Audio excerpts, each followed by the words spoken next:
Salam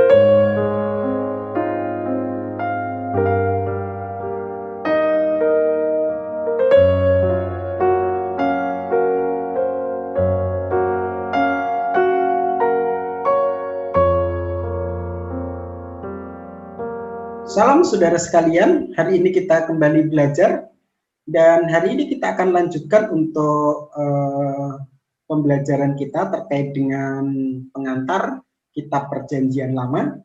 Kita bersyukur kita sudah menyelesaikan kitab Daniel. Berarti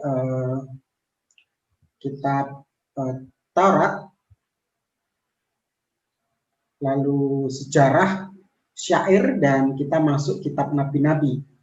Dan nabi-nabi besar sudah, dan kita akan selesaikan untuk nabi-nabi kecil, ya seperti itu. Dan hari ini kita akan mulai dengan kitab Hosea. Kitab Hosea merupakan salah satu kitab yang menarik karena apa? Karena kitab Hosea merupakan kitab yang merupakan gambaran hubungan antara Allah dengan umatnya. Di situ digambarkan seperti Hosea dan istrinya Gomer. Allah dalam konteks itu seperti dalam tanda kutip itu Hosea yang selalu mengasihi istrinya yang sering meninggalkan dan dalam tanda kutip itu berzinah dengan orang lain seperti itu. Sehingga memang kitab Hosea ini menjadi salah satu kitab yang boleh saya bilang menarik karena menggambarkan kasih setia Allah kepada kita umatnya. Mari kita akan lihat untuk share screen-nya. Kita akan kembali belajar untuk introduksi dari kitab Hosea ini sendiri. Ya. Jadi kita akan belajar untuk pengantar kitab Perjanjian Lama, introduksi kitab Hosea. Nah, sebentar saya pakai pointer. Kitab Hosea kemungkinan besar bukanlah kitab favorit untuk orang Kristen. Tidak banyak yang diketahui dari kitab ini, hanya 3 bagian yang mungkin cukup dikenal dalam kitab ini. Yang paling menonjol ya, yaitu kontroversi seputar perkawinan Hosea dengan seorang pelacur yang bernama Gomer, pasal 1 ayat 2. Bagian lain yaitu pada ayat pasal 6 ayat 7, di sana dijelaskan tetapi mereka itu telah melangkahi perjanjian di Adam. Di sana mereka telah berkhianat terhadapku, yang di dalam tradisi reform biasanya diyakini sebagai salah satu petunjuk untuk merujuk atau menunjukkan keberdosaan semua manusia di dalam Adam sebagai kepala perjanjian. Nah, seperti itu. Bagian terakhir yang cukup akrab bagi orang Kristen adalah pasal 6 ayat 6. Sebab aku menyukai kasih setia dan bukan korban sembelihan. Aku menyukai pengenalan akan Allah lebih daripada korban-korban bakaran. Karena bagian ini pernah dikutip oleh Yesus banyak 2 kali, Matius pasal 9 ayat 13 dan pasal 12 ayat 7, dan mirip dengan ucapan Tuhan dalam kisah Samuel menegur Saul, 1 Samuel 15 ayat yang ke-22. Nah, di luar 3 hal ini kita memang ya mungkin jarang terkait dengan membaca atau mempelajari kitab Hosea ini. Iya. Jadi saudara sekalian, ini pengantar untuk kitab Hosea, dan saya jelaskan bahwa rujukan untuk materi-materi saya ini banyak saya merujuk dari pengantar PL milik Obaja James dari penerbit Momentum ya. Saya beberapa kebanyakan ambil dari sana sebagai handbooknya. Nah, mari kita akan lanjutkan untuk kitab Hosea. Judul kitab ini menurut nama penulisnya, yaitu Hosea. Ya. Nama Hosea itu Hosea merupakan nama yang cukup umum. Paling sedikit ada 4 orang berbeda yang bernama Hosea. Ya. Yang pertama Hosea atau Yosua, Bilangan 13 ayat 8, lalu ayat 16, Raja Hosea, 2 Raja-Raja 17 ayat 1, ayat 3, ayat 4 dan ayat 6, Hosea ayat Asaria, 1 Tawarik pasal 27 ayat 20, lalu Nabi Hosea, Hosea 1 ayat yang kedua, ayat yang ke-1. Nama ini mengandung akar kata Ibrani Yasa yang berarti menyelamatkan. Walaupun kata Yahweh tidak terlihat secara eksplisit dalam nama ini, ya bandingkan dengan Yosua ya, namun nama ini secara tersirat mengarah ke sana. Nanti kalau kita bisa menyelidiki lebih jauh terkait dengan nama Hosea ini. Ya, memang kalau Yosua itu terdiri dari Yahweh dan Yasa menyelamatkan. Yahweh yang menyelamatkan. Ya. Itu terkait dengan judul kitab. Pandangan tradisional mengarah pada Hosea, penulis kitab ini. Beberapa petunjuk dalam teks tampak memberi dukungan historis yang cukup bahwa penulisnya adalah orang Israel. Ia menyebut Raja Samaria sebagai raja kita. Pasal 7 ayat 5, kerajaan Yehuda hanya disebut beberapa kali saja. Tata bahasa Ibrani yang dipakai menunjukkan pengaruh dialek bahasa Aram di daerah utara yang dekat dengan Syria. Hosea sendiri berasal dari keluarga terpandang yang tersirat melalui ya penyebutan nama ayahnya dalam Hosea pasal 1 ayat 1. Jadi saudara sekalian, itu terkait dengan pengantar kitab Hosea, di mana kalau kita lihat lebih jauh terkait dengan kitab Hosea itu, bahwa ya memang ada beberapa nama terkait nama Hosea. Nah, tapi secara tradisi ini, tradisi Yudaisme merujuk pada Hosea ya sebagai penulis kitab ini ya. Mari kita lihat Hosea pasal 1 ayat 1. Saya bacakan di sini. Firman Tuhan yang datang kepada Hosea bin Beri pada zaman Usia, zaman Yotam, lalu kalau kita lihat Ahaz dan Hizkia. Jadi ini merujuk pada Nabi Hosea bin Beri. Iya, seperti itu. Nah, mari kita akan lanjutkan lebih jauh, yaitu terkait dengan penulisnya adalah Hosea ya. Hosea bin Beri dari pasal 1. Di samping itu kita masih bisa menambahkan beberapa bagian yang menyebut Hosea sebagai penerima firman. Pasal 1 ayat 1 tadi jelas. Pasal 1 ayat 2 di sini dikatakan terkait dengan ketika Tuhan mulai berbicara dengan perantaraan Hosea dan seterusnya. Kalau kita lihat di sini memang Tuhan berbicara kepada Hosea untuk menyampaikan kepada umat. Di luar teks Hosea sendiri, kita memiliki petunjuk yang kuat terkait dengan penulis kitab Hosea. Paulus pernah mengutip suatu teks dari kitab ini, dan ia secara eksplisit menyatakan bahwa kutipan itu dalam kitab Hosea. Roma pasal 9 ayat 25, walaupun Paulus tidak mengatakan oleh Hosea, tetapi dalam kitab Hosea, ya jelas di sana ya. Nah, pernyataannya sudah cukup memberi dukungan bahwa bagaimanapun kitab ini memang sangat berhubungan dengan kitab Hosea. Iya. Ini kalau kita lihat memang penulisnya begitu jelas ya. Penulisannya kalau kita lihat Hosea pasal 1 ayat 1 di sana, Hosea melayani pada zaman pemerintahan Raja Yehuda. Ya, yaitu Raja Usia itu tahun 767 sampai 739 sebelum Masehi. Lalu Raja Yotam 739 sampai 731. Lalu Raja Ahaz 731 sampai 715, dan Raja Hizkia 715 sampai 686.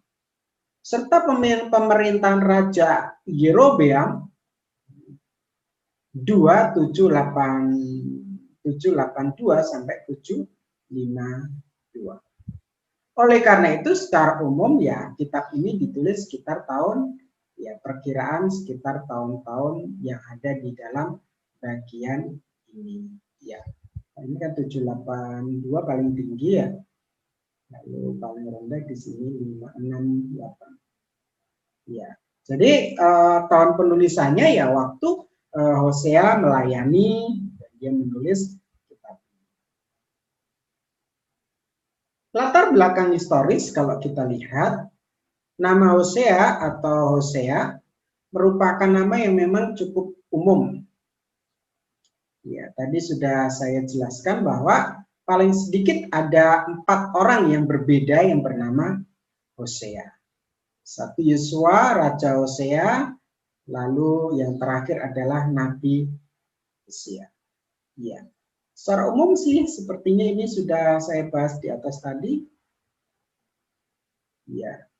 Hosea melayani pada saat kerajaan utara akan dihukum oleh Tuhan, pasal 1 ayat 4. Dari sisi waktu ia sangat dekat dengan Amos. Pasal 1 ayat 1 bandingkan Amos 1 ayat 1. Lebih tepatnya Hosea melayani pada zaman Yerobeam II 793 sampai 753. Nah, ini bandingannya dari 2 raja-raja pasal 14 ayat 23 sampai 29.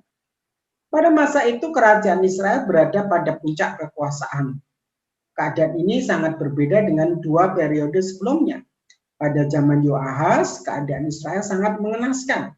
2 Raja-Raja pasal 13 ayat 7, keadaan baru berubah ketika Yoas berhasil merebut kembali beberapa daerah yang dahulu dikuasai oleh Asyur. 2 Raja-Raja pasal 13 ayat 25. Nah, Yerobeam II tinggal mewarisi situasi yang sangat kondusif ini dari boleh dibilang raja sebelumnya. Keadaan ekonomi tampaknya juga sedang berada di masa keemasan, seperti terlihat dalam jumlah rumah mewah yang didirikan Hosea 8 ayat 14. Durasi pemerintahan Yerobeam pun tergolong sangat lama, 41 tahun. 2 Raja-Raja 14 ayat 23. Sehingga semakin meneguhkan ya kesan bahwa keadaan bangsa Israel pada waktu itu benar-benar mapan.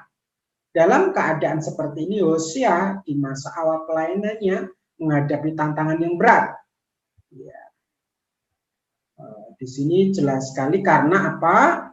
Ini ya, one would not have thought the end was near. Ya, jadi kalau kita lihat di dalam bagian ini, memang waktu itu memang masa-masa keemasan kerajaan, walaupun begitu memang ada tantangan-tantangan yang ada di sana. Situasi politik militer di atas berbanding terbalik dengan keadaan rohani. Keadaan yang keemasan tadi memang berbanding terbalik dengan keadaan rohani mereka. Yerobeam II bukan hanya berbuat dosa, namun ia bahkan membuat orang Israel berdosa pula. 2 Raja-Raja pasal 14-24. Kekayaan rakyat sebagian diraih melalui ketidakjujuran. Pasal 12 ayat 8, kehancuran moral dan sosial terjadi di mana-mana. Pasal 4 ayat 2, 18 sampai pasal 6, 8, 9 dan pasal 7 ayat 1. Penyembahan berhala berlangsung di mana-mana. Pasal 2 ayat 8, pasal 11 ayat 2, 13 ayat 1. Bahkan praktek ini kemungkinan diwarnai dengan pelacuran bukti. Mereka menolak para nabi. Ya. Jadi kalau kita lihat secara umum pada waktu itu memang secara ekonomi, ya, secara ekonomi dan situasi kondisi memang boleh dibilang mapan. Ya. Betul ya? Karena apa? Karena memang secara ekonomi mereka memasuki masa keemasan. Di mana pemerintahan Yerobeam bisa bertahan cukup lama. Karena keadaan situasi. Ya. Namun, keadaan yang membaik itu tidak dibarengi dengan situasi keadaan rohani, di mana ternyata dalam situasi itu ya kehancuran moral, ketidakjujuran, penyembahan berhala, pelacuran bakti, dan lain sebagainya. Bahkan kalau kita lihat pasal 9 ayat 7, mereka menolak para nabi Allah. Apa yang dinubuatkan Hosea pasal 1 ayat 4, 13:9, 14 ayat 1 digenapi beberapa dekade sesudahnya. Pasca kepemimpinan Yerobeam II, kerajaan Israel mengalami krisis kepemimpinan akibat berbagai kudeta.